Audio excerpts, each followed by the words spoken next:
Hello viewers, welcome to IT System Admin and Information Technology Learning tutorial channel for you. Today in this tutorial I am going to show you how to turn off or disable Windows Defender on Windows 11 computer. Sometimes it becomes very important for you, so don't forget to watch full video. To turn off Windows Defender on Windows 11 computer, go to search.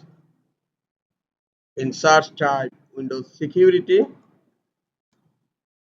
Now click on Windows Security and then click on Virus and Threat Protection on left corner. Now scroll down. Under Virus and Threat Protection Settings, you will find an option Manage Settings. Click on Manage Settings. Now Virus and Threat Protection is turned on. Real-time protection is turned on. Just click here to turn it off. Click on Yes.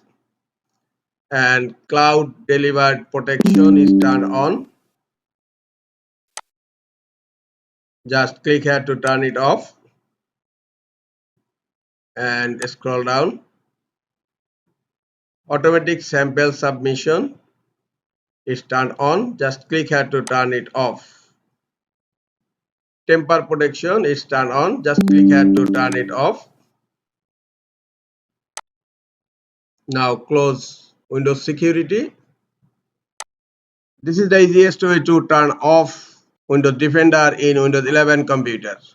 This is all for today. Hope this tutorial is helpful for you. Keep watching for next tutorial. Thank you very much.